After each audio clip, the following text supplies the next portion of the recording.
Dios le bendiga en esta hermosa mañana, que el amor y la paz del Señor, que sobrepasa todo entendimiento, esté sobre su vida y sobre su hogar.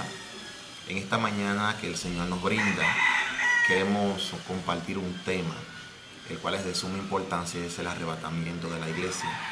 Ya que hay personas que han salido a decir que el arrebatamiento es un mito y un cuento, una invención por nosotros para infundirle temor a las personas. Y queremos, hermano, pues bíblicamente refutar esa mala enseñanza que las personas están llevando concerniente a este tema tan importante que tiene que ver con la venida de nuestro Señor Jesucristo. Y quiero iniciar no sin antes citar este verso de la Escritura, el cual se encuentra en la primera carta del apóstol Pedro, en el capítulo 4, verso 11, el cual dice la Escritura que si alguno hable conforme a la palabra de Dios, y si alguno ministre conforme al don que Dios da, para que en todo sea Dios glorificado por medio de Jesús, a quien tenemos que dar gloria, honra por los siglos de los siglos. Amén. Entonces, quiero, hermanos, en esta mañana hablar bajo ese tema, y quiero iniciar tocando en la primera carta a los Tesalonicenses, capítulo 4, verso 14 al 17. Escuchemos cómo dice la primera carta a los Tesalonicenses, capítulo 4, verso 14 al 17. Porque si creemos que Jesús murió y resucitó, así también traerá Dios con Jesús a los que durmieron en él. Por lo cual decimos esto en palabras del Señor, que nosotros los que vivimos, que habremos quedado hasta la venida del Señor, no precederemos a los que durmieron.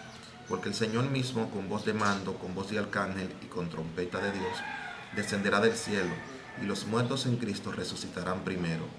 Luego nosotros los que vivimos, que hayamos quedado, seremos arrebatados juntamente con ellos en las nubes, para recibir al Señor en el aire, y así estaremos siempre con el Señor. ¿Dónde está el detalle de esta mala enseñanza?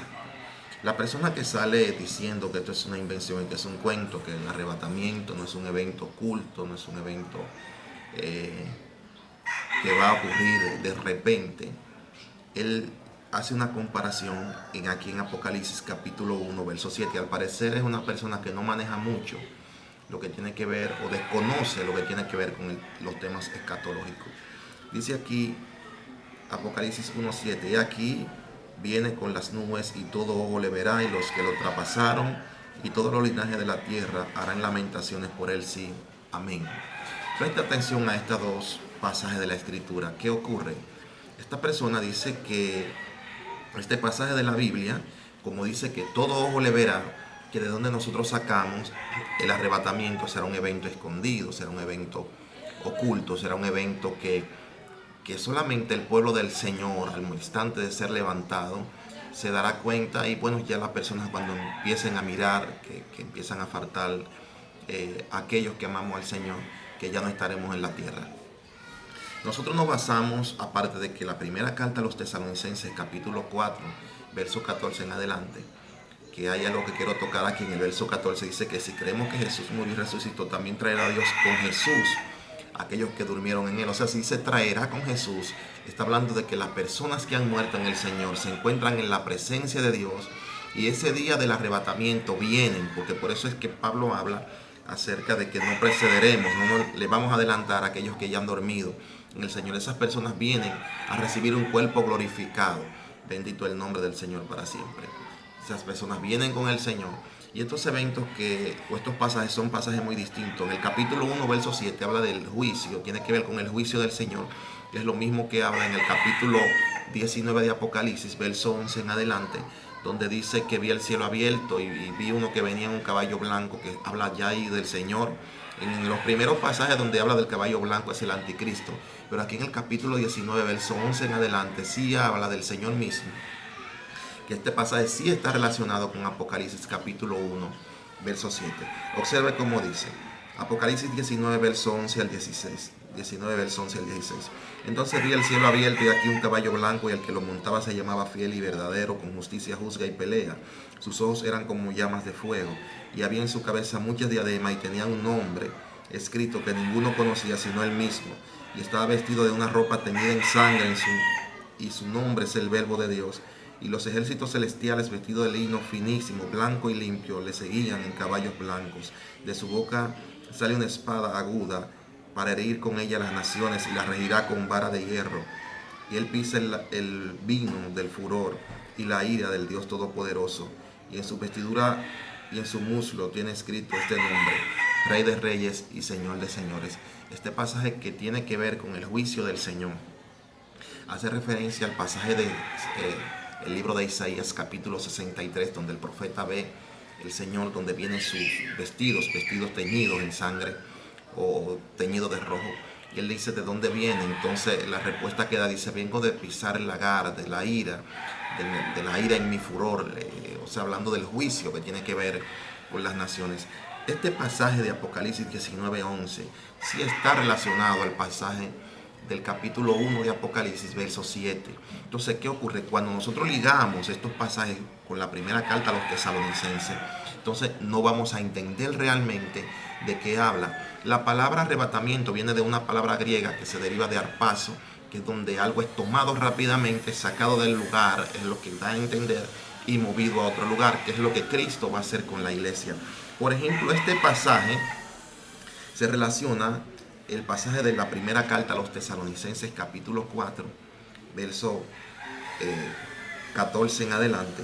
Tiene que ver con el pasaje que Jesús, hablando el mismo Señor, en Juan 14, dice: no se turbe vuestro corazón, creed Dios, creed también en mí. En la casa de mi Padre muchas moradas hay. Si así no fuera, yo pues le hubiera dicho: voy pues a preparar lugar para que donde yo esté, vosotros también estéis. Y si me voy, dice, volveré y os tomaré a mí mismo. Recuerde que el apóstol Pablo enseña que la iglesia representa el cuerpo del Señor aquí en la tierra. Entonces, por eso dice: si me voy, volveré y os tomaré a mí mismo. Entonces, el arrebatamiento sí tiene fundamento bíblico. Un punto muy importante que este jovencito pasa por alto, y es que está en la primera carta de los Corintios, capítulo 15, verso 50. ¿Por qué decimos que el arrebatamiento será algo instantáneo, será algo repentino? Fíjese cómo dice la primera carta a los Corintios, capítulo 15, verso 51 en adelante. Dice aquí: os digo un misterio, hablando el apóstol Pablo: no todos dormiremos, pero todos seremos transformados en un momento, en un abrir y cerrar de ojos, a la final trompeta, porque se tocará trompeta, y los muertos en Cristo resucitarán incorruptibles, y nosotros seremos transformados. Pero es necesario que esto corruptible se vista de incorrupción, y esto mortal se vista de inmortalidad. Y cuando esto corruptible se haya vestido de corrupción, y esto mortal se haya vestido de inmortalidad, entonces se cumplirá la palabra que está escrita: sorbida es la muerte en victoria. Yo analizaba por qué el interés de que quieran quitar el arrebatamiento de la iglesia. ¿Por qué no le interesa creer el arrebatamiento de la iglesia? Número uno, porque automáticamente, si creemos lo que la Biblia enseña acerca del arrebatamiento, entonces se caería el negocio del purgatorio. Porque si imagínense, si la Biblia dice que seremos arrebatados, o sea, ese grupo de personas no pasará por el purgatorio. Y como Dios no hace acepción de personas, entonces todos tendríamos que ir al purgatorio, aunque el purgatorio no es bíblico, no tiene fundamento bíblico, no tiene validez. O sea, no hay pasajes en la Escritura donde den a entender que este lugar es verídico. Y si quisiéramos tomar eso, entonces se caería lo que el apóstol Juan dice en su primera carta, capítulo 1, verso 7, se caería lo que Isaías dice en el capítulo 1, verso 18, acerca de nosotros. Bendito el nombre del Señor para siempre.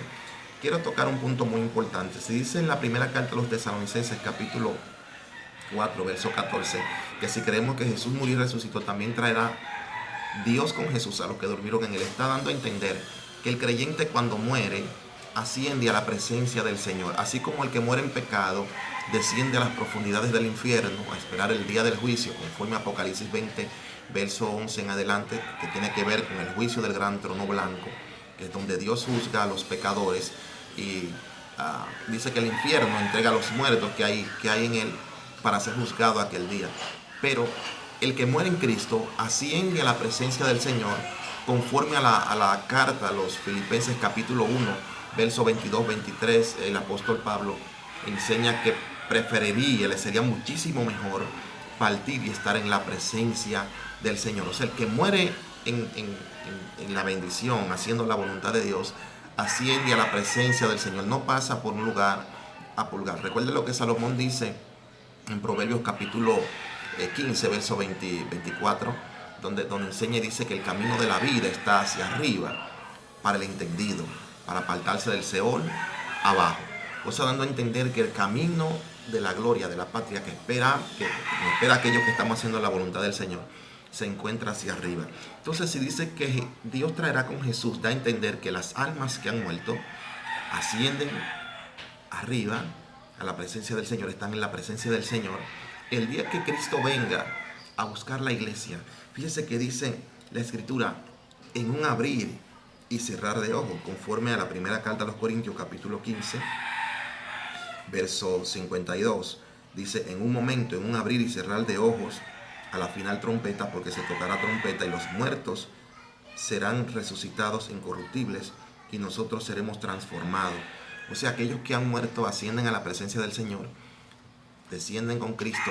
En esa ocasión, cuando Cristo venga a buscar la iglesia, esas almas, recuerde que el hombre está compuesto por espíritu, alma y cuerpo, conforme a la primera carta a los Tesalonicenses, capítulo 4, verso 23. Bendito el nombre del Señor para siempre. Capítulo 5, verso 23 exactamente, perdón.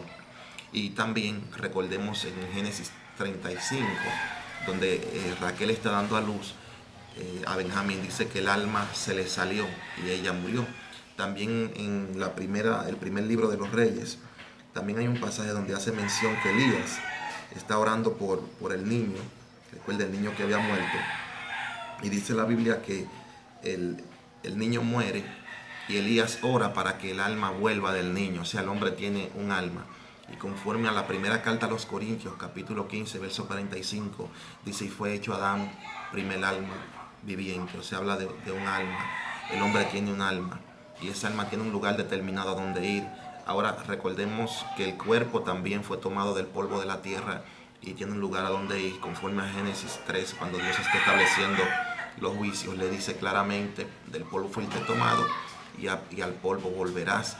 Eclesiastés capítulo 12, verso 7, dice, antes que el polvo vuelva a la tierra, hablando del ser humano, vuelve a la tierra antes de morir, o cuando muere, perdón, vuelve a la tierra, y el espíritu vuelva a Dios, dice el verso. O sea, dando a entender el soplo de vida que Dios dio ahí en Génesis, cuando Dios hace el hombre de barro, y el hombre todavía no tenía vida, dice que Dios sopló en su nariz aliento de vida, y vino a ser el hombre un ser viviente. Ese espíritu vuelve al Señor, que es la vida. El cuerpo vuelve a la tierra y el alma, conforme a Mateo 10, 28, recordemos que Cristo dijo que no temáis a los que pueden matar el cuerpo, sino temes más bien a aquel que puede destruir el alma y el cuerpo en el infierno. O sea, dando a entender de que el hombre sí tiene un alma. Y esto va para los testigos de Jehová que dicen que el hombre no tiene alma. Bendito el nombre del Señor para siempre. Y este pasaje que este jovencito usa para querer contradecir la Escritura, en el capítulo 1, verso 7, donde está haciendo referencia a los juicios del Señor, tiene que ver con un pasaje que está también en Zacarías, capítulo 12, verso 10, donde dice, y me mirarán a mí al que traspasaron y harán lamentaciones, que también los testigos de Jehová han distorsionado este pasaje para quitarle la deidad a Jesucristo. ¿Qué le quiero decir con esto en esta mañana? El arrebatamiento de la iglesia es bíblico, tiene fundamento bíblico. Está escrito en la Biblia. Ahí tenemos la primera carta a los Corintios, capítulo 15, verso 45 en adelante. Tenemos también la primera carta a los Tesalonicenses, capítulo 4, verso 14 en adelante. Tenemos Juan 14, que habla del arrebatamiento de la iglesia. Son pasajes que hablan exactamente. Y en Apocalipsis, por ejemplo, en el capítulo 3, Apocalipsis capítulo 3, verso 10, dice, por cuanto has guardado la palabra de mi paciencia, yo también te guardaré de la hora de la prueba que viene sobre el mundo entero para probar a los que muran en la tierra. Yo te guardaré de la hora de la prueba. Dice en Isaías capítulo 26, el verso 20, dice, anda pueblo mío, entra a tus aposentos, cierra tras ti las puertas, escóndete por un poco de tiempo hasta que pase un momento, o el momento de la indignación, o el momento de ira o de juicio del Señor, dicen otras versiones, ¿Qué tiene que ver con esto? Recuerde que el periodo de la tribulación dura 7 años. La iglesia es quitada antes de que ese periodo de tiempo ocurra. La iglesia es arrebatada, es levantada, es llevada al reino de los cielos para estar con el Señor. Bendito sea el nombre de Dios para siempre. Hay gente que quiere distorsionar esto, incluso diciendo muchas veces que la iglesia tiene que pasar por los juicios de Dios. Otros enseñan que no hay arrebatamiento, pero en esta mañana queremos refutar eso con la misma escritura. Por eso estoy hablando con fundamento bíblico, con lo que la Biblia enseña exactamente. Otro pasaje que podemos tomar, Romanos capítulo 5, verso 9, dice, pues mucho más, estando ya justificado en su sangre, por él seremos salvos de la ira. O sea, como ya estamos justificados en la sangre de Cristo, recuerda que la sangre de Cristo nos limpia de todo pecado. Dice, por cuanto más ya estamos siendo justificados en su sangre, seremos salvos por él de la ira. O sea, cuando habla de la ira, está hablando de ese día de juicio, ese día de castigo, ese día que viene para castigar a los seres humanos. Bendito sea el nombre del Señor para siempre. Y en el libro de los Proverbios también hay un pasaje, Proverbios 11, verso 8, dice, el justo es librado de la tribulación, mas el impío entra en lugar suyo. O sea, el arrebatamiento de la iglesia tiene fundamento bíblico. Tiene fundamento bíblico. Allá en Apocalipsis capítulo 19, donde leímos ahorita, hace un momento, del verso 11 en adelante, recuerda que el Juan, cuando tiene la visión, está viendo que el Señor viene con sus ropas vestidas, ensangrentadas, que tiene que ver con el juicio. Y eso está relacionado a un pasaje que hay en Isaías 63 también, que hace referencia al profeta que ve al Señor venir y le pregunta, ¿por qué son rojos tus vestidos? Entonces él le da la respuesta. Usted puede buscarlo. Esos son temas escatológicos. Hay gente que al no manejarlo traen una mala enseñanza y empiezan a decir que el arrebatamiento no es bíblico, que el arrebatamiento no es algún suceso escondido, que eso es una invención de los evangélicos, de los cristianos evangélicos. Pues mira que ahí te acabo de buscar en la primera carta a los Corintios, capítulo 15, verso 52, donde dice que en un abrir y cerrar de ojos, así como tu pestaña, ¿verdad? Tu pestaña, tú te darás cuenta que así lo que el apóstol Pablo está tratando de decir, que será tan rápido y tan momentáneo, que será algo tan rápido que la gente no se dará cuenta, no notará cuando esto ocurra. Bendito el nombre del Señor para siempre. Quiero dejarte con este pensamiento en esta mañana. Bendito el nombre del Señor. Y es que hoy más que nunca debemos estar preparados. El arrebatamiento de la iglesia se aproxima. Cristo está a la puerta. Cristo viene por su pueblo. Sin importar a la religión, denominación que tú pertenezcas, arrepiéntete de corazón, busca al Señor. Recordemos que la Biblia dice arrepentidos y convertidos para que sean borrados vuestros pecados, dice la palabra, conforme al libro de los Hechos. ¿Qué ocurre con esto? Esta es la seriedad del asunto. Las personas a veces ignoran que el arrebatamiento de la iglesia tiene tanto fundamento bíblico como cualquier doctrina, y al contrario, es un evento que todos aquellos que amamos al Señor estamos anhelando y esperando, porque los mismos discípulos esperaban, hermano, que este momento aconteciera. Incluso cuando Pablo escribe la carta, Pablo pensaba que el arrebatamiento podría ocurrir en cualquier momento. Por eso él se incluye, él dice, nosotros los que estamos vivos. Él no sabía exactamente que él iba a estar muerto, ya no iba a estar presente para que cuando esto acontezca. Pero fíjese cuál es el anhelo, dónde llega el pensamiento, que estas personas murieron con el anhelo de ver ese suceso. Así debe de estar la iglesia presente y pendiente en estos últimos tiempos, santificándose cada día más, buscando al Señor cada día más, entendiendo que Cristo está a la puerta, Cristo está a la puerta, está avisando diariamente, gloria al Señor para siempre. Las señales están ahí, las señales se están cumpliendo, el arrebatamiento de la iglesia se aproxima. Arrepiéntete de todo corazón, busca a Cristo, dejemos la inmoralidad, dejemos el pecado, dejemos todo aquello que puede hacer que nos aparte del Señor, para que aquel día podamos irnos con el Señor. Dios te bendiga mucho, Dios te guarde. Recuerda que el amor y la paz del Señor, que sobrepasa todo entendimiento, esté sobre tu vida y esté sobre tu hogar.